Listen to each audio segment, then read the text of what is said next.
This is a video for Gold and Silver business partners of King's Court Trust. It's a guide to using Onsite to provide a quote and a contract to a family for King's Court Trust's estate administration services. We have a separate video that describes how to set up Onsite for offline use and how to access it when you need it for a family meeting.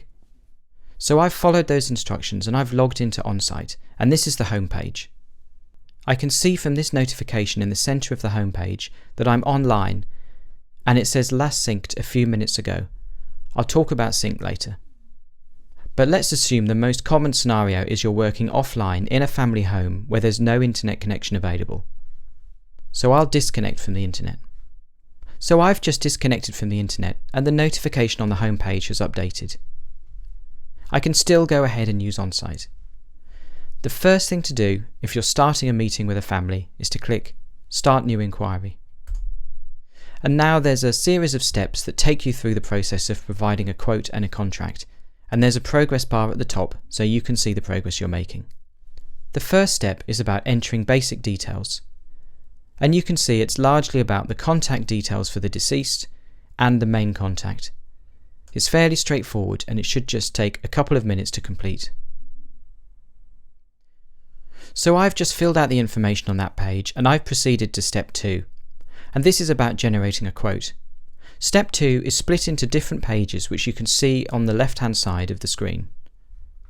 It starts off with basic information about the deceased. For example, what was their marital status and was there a will? I'll quickly fill this in. I've quickly filled in the information in the first page and I've proceeded to the second page about beneficiaries. And of course you may be sitting with a family at this point, so we've made this as simple and quick as possible. The second page is about beneficiaries and I'll quickly enter some example information. I've clicked next and the next page is about property, and I'll say they owned a house. I'll say they had one property in their sole name and the value was £250,000 and no properties in their joint name. The next page is about assets and debts. I've filled out the information on the assets and debts page, I clicked next, and that's all the information required in order to generate a fixed fee quote. So now I've got that quote on the next page, and I can see the total price for King's Court Trust's estate administration services is £3,325, including VAT and costs. There's a breakdown of the quote here, and there's details of inclusions and additional services. Inclusions are obviously included in the price quoted. Additional services will attract a separate fee if they become necessary, and that's something that happens later, and the case manager will discuss these with the family if they become relevant. Now towards the foot of the page there's a section about accepting the quote, and at this point you say whether the family wishes to proceed, whether they'd like more time to consider the quote, and whether they haven't accepted the quote and they do not wish to instruct King's Court Trust. So let's say in this instance they've accepted the quote and they wish to proceed. I've selected that option and I'll click Proceed. We're now on to step 3, which is about the contract. So at this point the family has not yet instructed King's Court Trust. The first page in this step is about the signatories to the contract. Usually only one of the personal representatives has to sign the contract, but there are occasions when it's preferable for more than one to sign, which we cover in our separate user guide. In this case I'll say just one of the PRs will sign the contract, and I'll say that the primary contact, who's Hannah Jones, is one of the signatories, and I entered Hannah's details on the very first step, and her details appear again here. So I didn't enter an email address for Hannah earlier, and I'll do that now.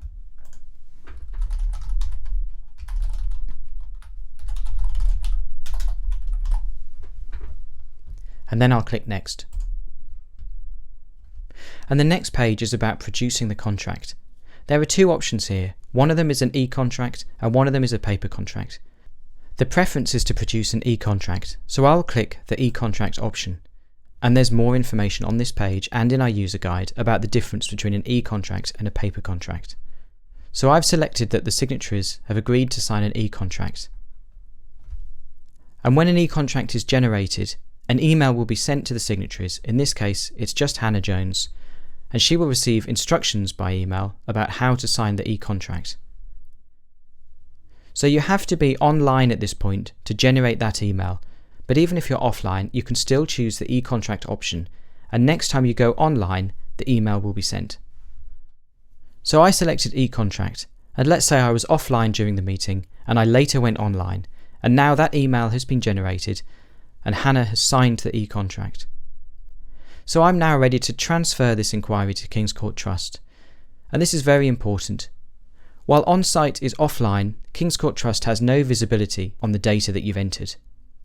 So it's very important after a meeting, if it's been done offline, for you to go online and return to this step and then click complete. So I'm still working offline, as I can see from the footer. Let me turn on the internet connection and you can see what it looks like. I'm back online, as I can see from the footer. So all I have to do now is click the complete button, and all the information will be transferred through to King's Court Trust, and this inquiry will be completed, with the family having accepted the quote and accepted the contract. So it'll now be over to King's Court Trust to start the case, contact the family and proceed from there.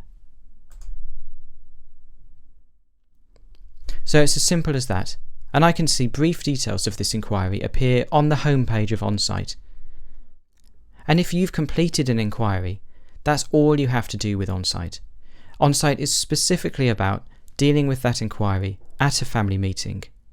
Once it's completed, it's over to King's Court Trust, and you need to use Insight to access details. Onsite does allow you to return to inquiries that you haven't finished. So here I can see I have an inquiry about James Henderson, which I haven't finished. To restart an inquiry, go to the home page, find the inquiry that you want and click continue. And you'll be dropped back into the process and you can carry on from there. And finally, back at the home page, there's also an indication of whether you're online and whether the data has been synced. Syncing the data is very important. That means transferring the data that you've collected from your laptop or your tablet and sending it through to King's Court Trust so that we have visibility on your inquiries. When Onsite is open and you're connected to the internet, the syncing happens automatically.